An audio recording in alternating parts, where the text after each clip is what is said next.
It's Danny and I. Hello. I'm saying hello to Danny. I was afraid because he brought his blazer and hat and stuff, so I had to pull mine out. Hat looks awesome. You know? And it's just us again. Making another video we want to talk about. Sorry. I apologize. I'm on tape. More people. Nah, it's Danny and I because it's like we get in deep, and that's what we're gonna do. We're gonna talk about something. We don't really know where we're gonna go with it, but love. And that's such an abstract word. And before I started the video, I was like, my grandmother would always say, Jesse, love is an action word. And I said, damn, that is a grandma thing to say. Yeah. That was an honest, true reaction. And then I think of that. And I said, yeah, but what's outside of action? Like, what's not action? Inaction? Inaction. Meaning, there are people who have love and it's just stagnant. Like it's not a moving thing. Mm-hmm. So that's not active. That's not an action part of love. It's love. That's such a wide net. It's such a wide net.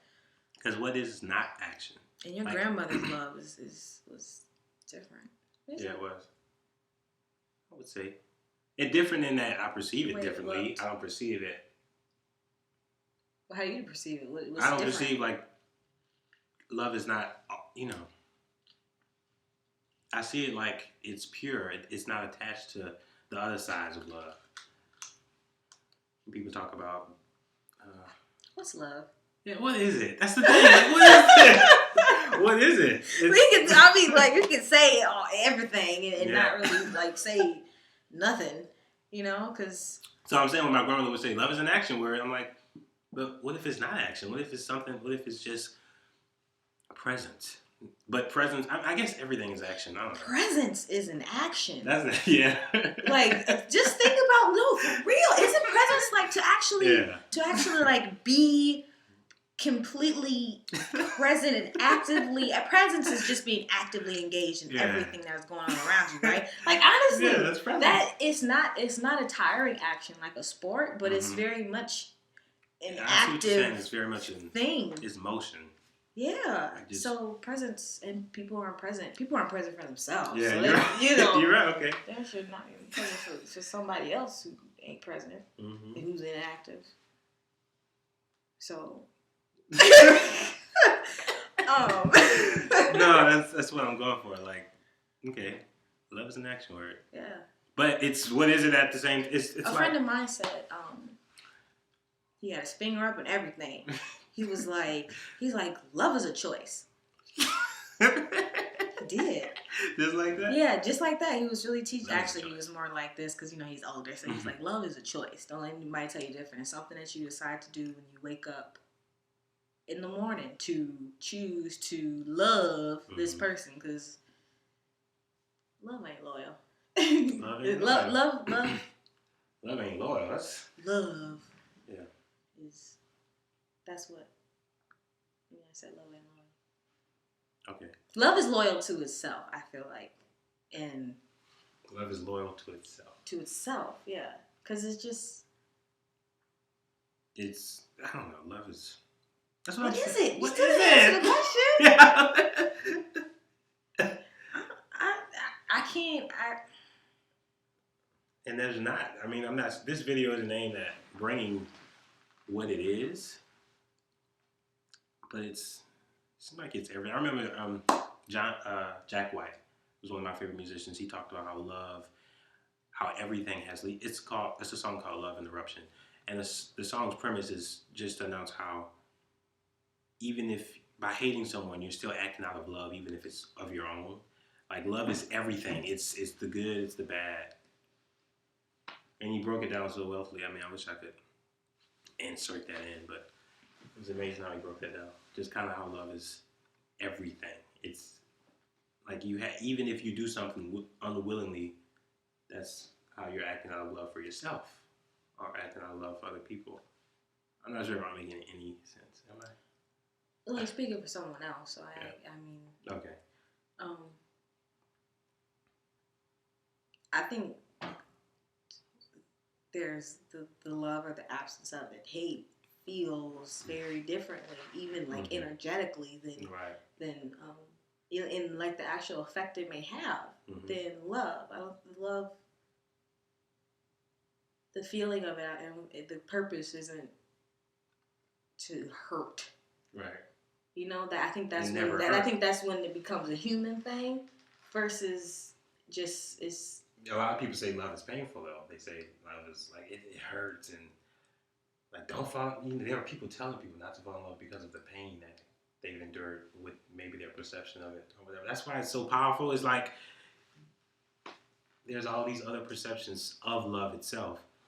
And I think that's more like attachment though. You think so? I don't think that's love. I think that's attachment. Because I've read this thing and it blew my mind. I wish I didn't because now anytime I have some kind of like remark, it's like, well, okay. That's how I get it. Yeah, he says you want to learn something, so you know. But love doesn't keep someone from their destiny, or insert whatever you want in front of the word destiny. I don't. The attachment of thinking that you're losing something, and which is whatever is causing the pain. Love isn't. It doesn't come in and say, "I'm love. Here's pain." That's not how it. I mean, I don't know a lot about it, but just based off of everything, I don't think that's how it works. There's always something else that just was forgotten, that happened, actions that were taken that were not loving. Oh, I see what you're saying. Or coming from love, or a true love, and which is unconditional. That I do know about it.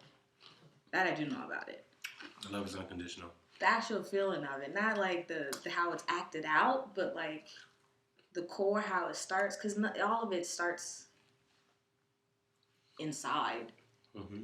And then you express it in your language, but it all starts the same. It all starts the same. It is the same. It's the same. So,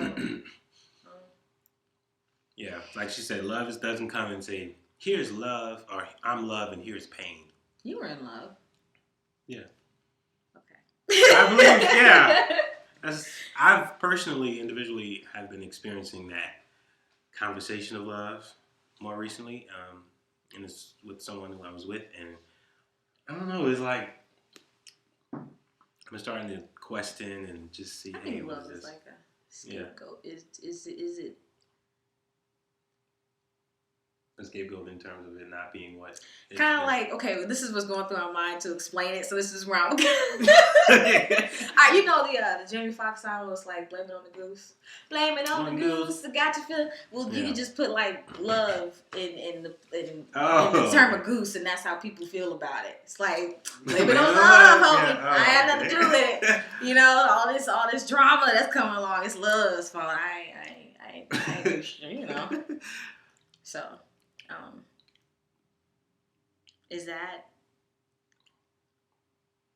I mean, how the love conversations come into your life, or is it just a conversation of love?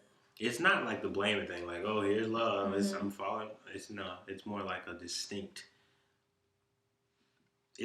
I'm familiar with it. Like, I've only been in love once, and I was familiar with that again, and it didn't feel like casual, like, oh, let me just do something. It felt like, what are you gonna do with me?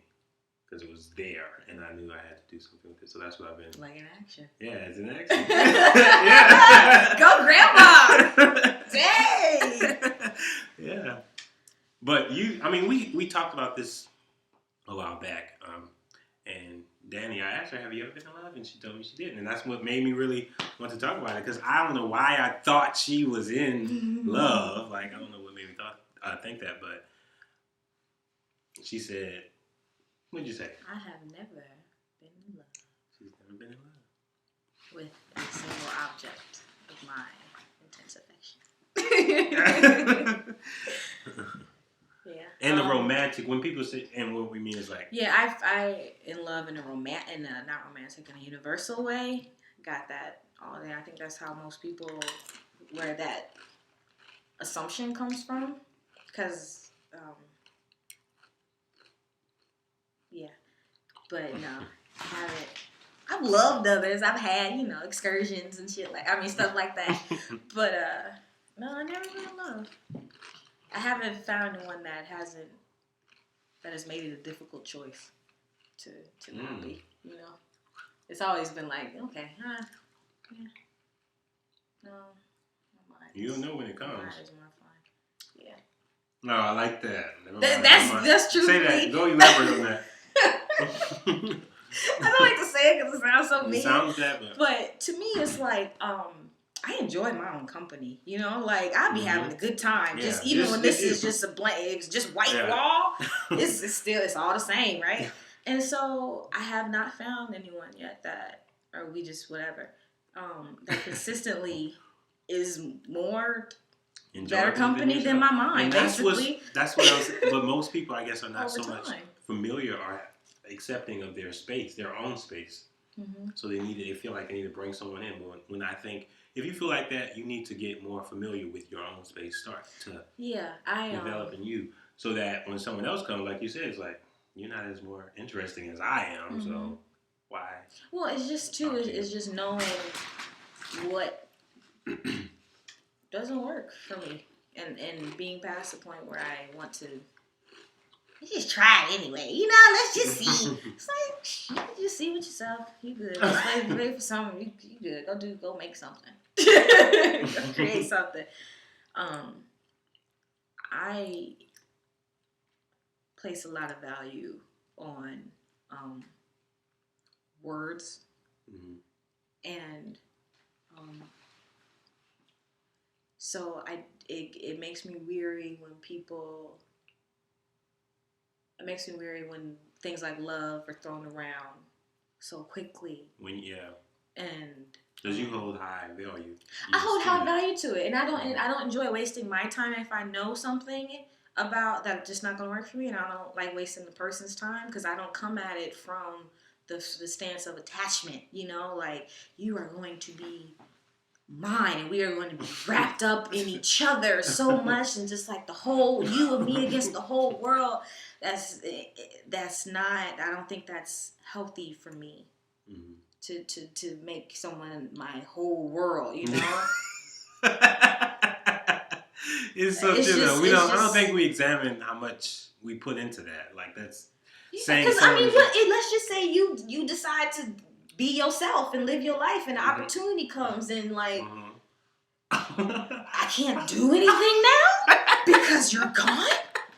Because I can't see the world now because you're not next. This don't work for me. So you see, this is the kind of conversation I like to get clear early, so you know where you're going with all this, right? So that weeds out a lot of things in my age group. Wow. So, I mean, yeah, I don't, and that's honestly, it's also, in truth, the hesitation, because I grew up, when those waves of like serious divorces really happened, when it was going from like the nuclear family to... You talking about, just the divorce rate. Yeah, just, things splitting and the whole concept of what it is to be a couple, it's shattered, So this is from studying other people, studying the people that I love, the people that I grew up with, listening to what they tell me. It's all of them were like, we didn't give each other room to grow. We didn't realize once we got started that they're going to grow up. We're going to grow. We might not be the same people, which is a fair right I think everyone has. So. You're just speaking a lot of good points about... I'm speaking a lot, actually. How about you say something? No, but it's just like... Yeah, I don't think people are ready sometimes to accept all what comes with sharing someone else's space. It's just very important to place care and concern to what you're doing for yourself before you go with someone else. Because like you said, we grow, and you might grow up with someone differently than how you knew them. It's like when you sleep, you don't realize that you're actually growing hair. No one sees your hair growing, Yeah. You don't feel your bones expanding, but you're doing it every day. And that can sometimes be hard to accept. Yeah. Because it's like, but I have, and then when you come from that angle, it's like, but you're being selfish. But you used to be, but she was like this. Mm-hmm. He was like this. He used to.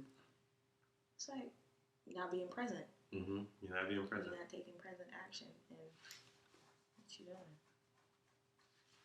It's just easy to do that. So, I mean, but what I'm saying, I don't know. Like, it's like, right now, I feel that. But I also realize that there's a sense of, when something is so good, you just kind of want it to be that. You know, you kind of make yourself believe that, oh, well, this is it, right? Because it feels good, but there's more than just the feeling initially. It has to develop further on. But you get familiar with it, and you're like, oh, yeah, it's love. And it might not be. It might not be. It might just be familiar. Yeah, it might just be familiar. Well, it's like, okay, well, we've been here all this time. It must be. It must be. But see, that angle is so interesting because it's like, you know, the more you spend time with someone, you really feel, oh, we don't always spend time. Well, what that got to do with... yes, but that's different than love, being in love with somebody. Yeah. If you just want to be roommates, then cool. You can do that too. But yeah, I think it's more than sharing space with someone. Like, you can be comfortable sharing space and get comfortable being with someone. Y'all just friends, but you don't. I think also the spark of every now and then, you know, just like that's gusto for your partner is a crucial part of love too. I think if it kind of makes me like when people in love go months and years because I don't know. I would watch that road. I'm gonna watch that road. Yeah, I'm gonna watch that road. I was like, which angle should I come at you for that? Love is, I mean, look, that's what we keep going back to. Well, what is it? You know, what is it? What is it? But yet we know what it is. It's just, but do we? I don't know. Every time it's like a matrix. I'm seeing so many. Where can I go with this? Because there's so many. For me, one thing that I feel like now, especially like studying a lot and everything, I would want it to be something that's like, when I said earlier that love is only loyal to like itself, you know, it's not loyal to the person just because like I'm in love. So now I'm going to stay with you because as long as you say I'm in love, it's like it's going to stay with the feeling, you know, and you can either keep riding with the feeling or you can stay put. And so I think in order for that to really flourish in the way that I'll just say I would like, it requires engagement from myself and the other person, and to want to engage of not just like our physical space, but like all your levels, all your bodies. I want to be hitting you, or to be able to connect on, find each other on all of it. You know, it's like, okay, if I need to go totally like left on your ass and in my mind and go somewhere, we're not sharing that engagement. Yeah, you don't have to be like, I'm right there with you, baby. Yeah. You know, I'm going to go in there with you. But knowing that is a possibility, you know, not being afraid to go to anywhere. Like anywhere. Just in your own experience as like just being a human, you know. I think it doesn't have to be a creative person or anything like that, but someone that has that thirst for themselves. Yeah, thirst for themselves. You know, and just wants to share that. I think that's important. That's what helps with that non-attachment. Because I think that having the attachment and then calling it love is like, you can't take it from me now. So I don't think that's good. Is that good? So that's why it's like, all right, look, this is what you got to know. We about to do some shit. Can we handle this? Can we handle this? Yeah. Are you down? And then, because beyond that, I have no clue. Yeah, no one story has ever looked the same. So no one story has ever looked the same. So I mean, that's what. I mean, what were you all? I would love to read the comments. Let us know what you all think about love and just your experiences with it, if you've had any, and what makes love so familiar.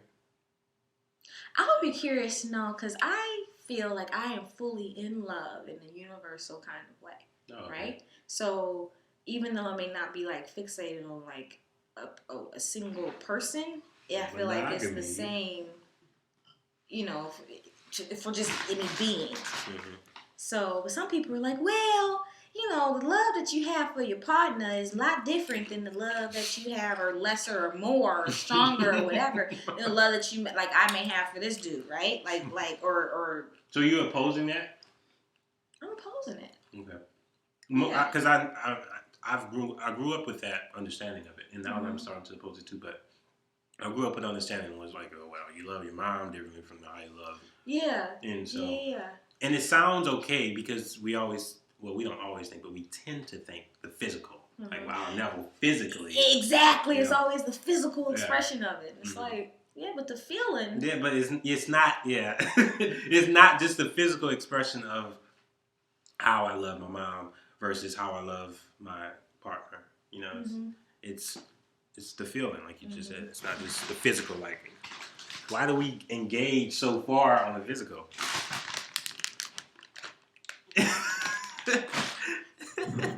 He ain't got no. We learned, so we learned in the ranch. I'm sorry, because this is all you just into it. I'm listening, but I'm like, yeah, I'm gonna tell you something real quick. No, I totally, I agree. That's cool. Thank you. Because sometimes I be like, damn, you just so alone with what you're thinking right now. All right, let me walk you down. Maybe I find out something too. Yeah. One dude left a comment. You're gonna have to dive into that. Okay. Yeah. We can do it now. No, we can do it. We can go there. I could trust. We ain't trying to hit at you all these. Yeah. Okay. Like, damn, you just like. I know. But let us know what you think. We're gonna start talking about the other thing in another video. But thanks for watching. It's all for love.